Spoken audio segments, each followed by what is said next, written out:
Hello students, today we are going to study for our next topic, that is properties of matrix addition. Matrix addition की properties. There are several properties by which we can verify addition of matrices और addition of different किसी भी आपके topic के ऊपर आप addition के अंदर जो प्रॉपर्टीज़ यूज़ करते हैं वो closure, commutative, associative, distributive, additive inverse, additive identity. आपको पता होगा, बचपन से पढ़ते आ रहे हो, रैशनल नंबर्स में पढ़ते आ रहे हो, नंबर सिस्टम के अंदर, ठीक है, और मैट्रिक्स एडिशन में पढ़ रहे हो, और भी आपके बहुत सारे जो छोटे छोटे टॉपिक्स होते हैं उन सब में वेरीफाई करते हैं. So properties of matrix addition. First property, commutative.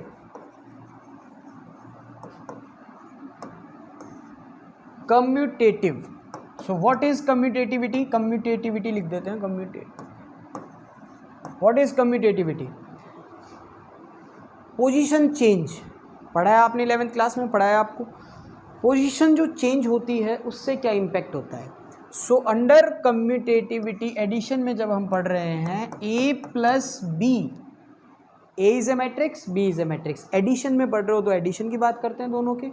A plus B is equal to B plus A plus B, और इनकी पोजीशन इंटरचेंज करने के बाद बी को पहले ए को बाद में एडिशन करते हैं, then we get the same value. हमको सेम वैल्यू मिलती है. Therefore matrix addition is commutative.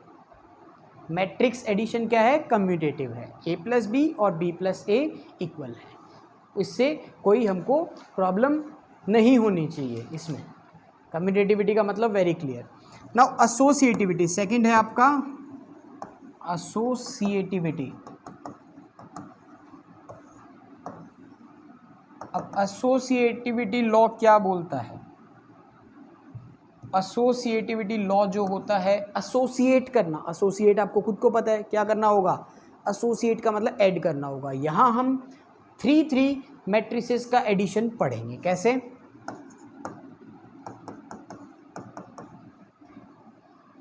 ये इक्वल होना चाहिए किसके? इसके. बट एसोसिएट किस तरीके से करेंगे? Addition of first 2 matrices, after that इसके बाद इन दोनों को ऐड करके जो न्यू मैट्रिक्स आई है उसमें सी को ऐड करें, उसमें सी मैट्रिक्स को ऐड करें. इज इक्वल टू, क्या वो इक्वल आता है? चेक करके देखने पे आप इसका प्रूफ कर लेंगे. बाकी मैं आपको डायरेक्टली बता देता हूँ कि इक्वल ही आएगा. एसोसिएटिविटी लॉ को फॉलो करता है मैट्रिक्स एडिशन. इसमें क्या करना होता है आरएचएस में? लास्ट 2 मैट्रिसेस को ऐड करो, add last 2 matrices and then the result it added into the matrix A, और उस रिजल्ट को ए मैट्रिक्स में ऐड करो. फिर अगर दोनों साइड इक्वल आती हैं तो आप बोल सकते हो कि एसोसिएटिविटी लॉ फॉलो कर रहा है. ओके. सो थर्ड है आपका एडिटिव आइडेंटिटी. एडिटिव आइडेंटिटी क्या समझते हो? एडिटिव आइडेंटिटी से कि क्या ऐड करें कि उसकी आइडेंटिटी पे कोई इम्पैक्ट नहीं आए, आइडेंटिटी पे कोई फर्क नहीं आना चाहिए. 11th क्लास में डिस्कस किया है. So additive identity for A matrix is a zero matrix. Zero matrix जो होती है वही उसकी एडिटिव आइडेंटिटी होती है. Reason? Because when matrix A added with a zero matrix, null matrix, that means zero, so we get A. इसकी identity पे कोई फर्क नहीं पड़ा तो इसका एडिटिव आइडेंटिटी जो है वो हो गया जीरो मैट्रिक्स. जीरो मैट्रिक्स को ऐड किया तो वो एग्जैक्टली आपकी सेम रह गई. ठीक है. और कुछ भी अगर आप ऐड करोगे तो डेफिनेटली इसमें चेंज आएगा, और चेंज आएगा तो फिर आइडेंटिटी इसकी चेंज होगी. फोर्थ जो आपका टॉपिक आता है वो आता है एडिटिव इनवर्स.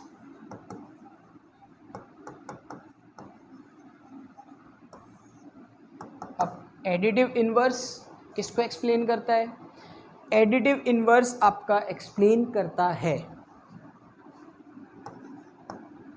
जो आपकी मैट्रिक्स है ए, उस मैट्रिक्स में क्या ऐड करें. Additive inverse. समझ रहे हो? एडिटिव इनवर्स मतलब क्या ऐड करें? ऐड क्या करें? इसी का इनवर्स, सो दैट आपका रिजल्ट क्या आ जाए? जीरो. रिजल्ट क्या आ जाए? जीरो.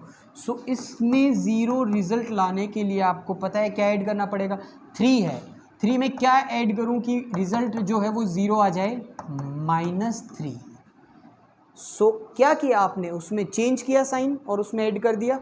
सो सेम प्रोसेस यहाँ -a, negative of a add करो, वी गेट 0, हमें क्या मिला, 0। So this is the additive inverse for A matrix A, so that we got the 0, जिससे हमें 0 मिल जाए।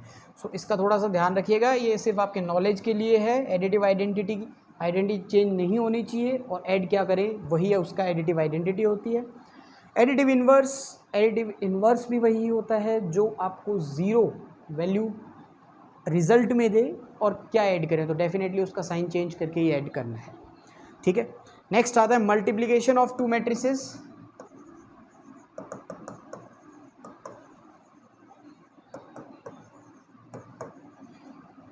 नेक्स्ट टॉपिक है हमारा मल्टीप्लिकेशन ऑफ टू मैट्रिसेस। बहुत ध्यान से देखिएगा, डायरेक्ट एग्जांपल से समझेंगे जिससे कॉम्प्लिकेशंस ख़त्म हो जाएं, ठीक है। सो कंसीडर करते हैं एक मैट्रिक्स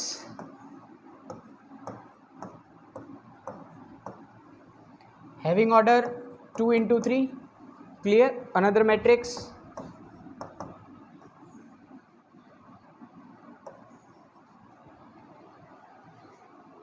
मैट्रिक्स जो है आपकी वो हो गई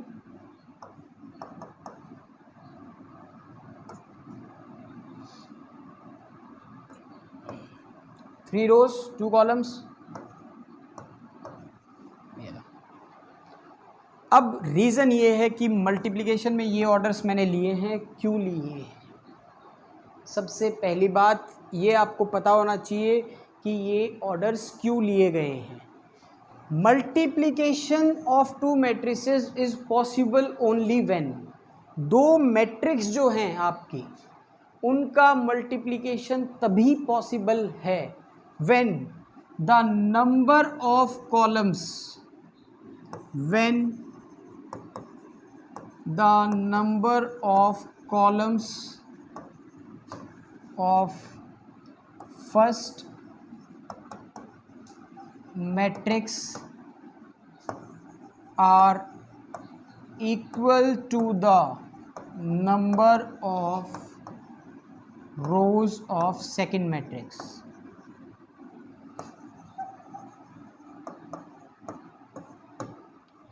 फर्स्ट मैट्रिक्स के जो नंबर ऑफ कॉलम्स हैं वो आपके इक्वल होने चाहिए किसके, सेकंड मैट्रिक्स के नंबर ऑफ रोज के, सेकंड मैट्रिक्स के नंबर ऑफ रोज के। अगर ये दोनों चीज़ें इक्वल हैं तभी मल्टीप्लिकेशन पॉसिबल होगा, अदरवाइज पॉसिबल नहीं होगा।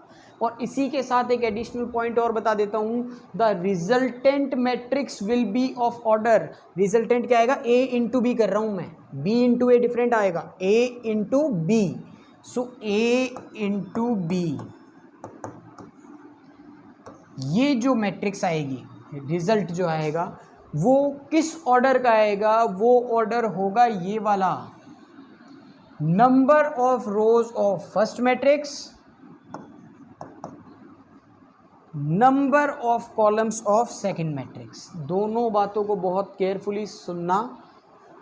Multiplication only possible when number of column in first are equal to number of rows in second, second वाले की रोज और फर्स्ट वाले के कॉलम्स दोनों इक्वल होने चाहिए, और जो रिजल्ट आएगा वो रिजल्ट आएगा number of rows of first into number of columns in second matrix. Clear है, ये इसकी एसेंशियल कंडीशन है। मल्टीप्लिकेशन कैसे होगा वो देखिएगा। आपको पता है यहाँ 2 into 2 में रिजल्ट आना है। 2 into 2 के लिए एलिमेंट्स अगर आपसे लिखवाऊँ तो A11 12, A21 22। सिंपली एक ट्रिक सी बता रहा हूँ आपको, A11 A12 A21 22, ठीक है। यहाँ 1 और 1 लिखा हुआ है तो फर्स्ट रो सेकंड वाले के कॉलम पे, क्योंकि ये कॉलम की पोजीशन होती है और ये रो की पोजीशन, फर्स्ट रो सेकंड के कॉलम पे मल्टीप्लाई करो और यहाँ लिखो, इसकी पोजीशन देखो 1 2, फर्स्ट रो सेकंड के कॉलम पे, सेकंड कॉलम पे सिमिलरली इसकी position 2 1 second row first column पे और ये 2 2 सेकंड रो सेकंड कॉलम पे, ठीक है। इस तरीके से हम इसको यहाँ मल्टीप्लाई कर देंगे और बाकी का जो फिर आप सॉल्यूशन है वो इजीली कर सकते हो, ठीक है। सो देखिएगा, ये हमारे पास फर्स्ट रो कहाँ जाएगी, फर्स्ट कॉलम पे। ये तीनों के तीनों एलिमेंट्स एज इट इज इनसे कोरस्पॉन्डिंग 2 into 1 प्लस नेक्स्ट किस पे जाएगा, ये 3 into 1 प्लस ये किस पे जाएगा 1 into 2। ओके, नाउ ये फर्स्ट सेकंड के कॉलम पे, तो डायरेक्ट लिख देता हूँ अब मैं 2 into 2 4 प्लस 3 into नेक्स्ट ये सेकंड से, तो ये भी इससे नीचे वाले से, ये ऐसे के ऐसे तीनों ऐसे चले जाएंगे और कॉरस्पॉन्डिंग मल्टीप्लाई हो जाएंगे। 3 into 1 3 plus 1 into 3 3। Now second row first column पे जाएगी, अभी रो वाइज है, तीनों चले गए ऐसे कॉलम वाइज और इनसे मल्टीप्लाई होंगे, तो 1 into 1 1 plus 2 into 1 2 plus 1 into 2 2। Similarly ये इस पे जाएंगे तो 1 into 2 2 plus 2 plus 1 into 3 3। Okay, so we got 2 3 2, add करेंगे 7 10 5 7। Okay, so we got the product A B जो है वो आपको मिल गया। सबको समझ आ गया मल्टीप्लाई कैसे करना है। फर्स्ट जो इम्पॉर्टेंट कंडीशन है वो कंडीशन है number of columns in first matrix are equal to the number of rows in second matrix. ये चीज़ इक्वल होनी चाहिए। अगर इसका ऑर्डर आपका m into n होता है, ये आपकी मैट्रिक्स है और ये मैट्रिक्स है, तो product A B is only possible when ये n है तो यहाँ n होना चाहिए और यहाँ कुछ भी हो, ठीक है। रिजल्ट जो आएगा वो आएगा m इंटू यहाँ जो भी आप कुछ भी रखते हो। समझ आ गया, ये दोनों इक्वल होंगे तो मल्टीप्लाई पॉसिबल होगा और रिजल्ट जो आएगा मैट्रिक्स का वो इस ऑर्डर का आएगा। इसको अच्छे से ध्यान रखिएगा, ठीक है। और ये प्रोडक्ट की प्रैक्टिस जितनी ज़्यादा करोगे उतने ही आपके माइनर मिस्टेक्स होने के चांसेस कम होंगे। क्वेश्चंस आपकी एक्सरसाइज 3.2 में गिवन है पहले से। 3.2 में जो आपको मैंने क्वेश्चंस बताए थे, ये फर्स्ट क्वेश्चन में 4th पार्ट और 5th पार्ट वो इसी से रिलेटेड है। उसमें एक बार फाइंड करना है आपको ए बी और एक बार फाइंड करना है बी ए, ठीक है। सो अब आप इनको मल्टीप्लाई इजीली कर सकते हो। और 3.2 में एक्सरसाइज में जो भी आपके क्वेश्चन सॉल्व होते हैं कीजिएगा। थर्ड क्वेश्चन जो है कंप्यूट द प्रोडक्ट्स, उनको ट्राई कीजिएगा, बहुत अच्छे से ट्राई करना, मिस्टेक्स नहीं होनी चाहिए। अगर होती हैं तो फिर से ट्राई करना, उसी में करेक्शन करने की ज़रूरत नहीं है। मल्टीप्लिकेशन में नेक्स्ट पेज पे फिर से कीजिएगा, डेफिनेटली आंसर मिलेगा। Okay, so thank you everyone, have a good day.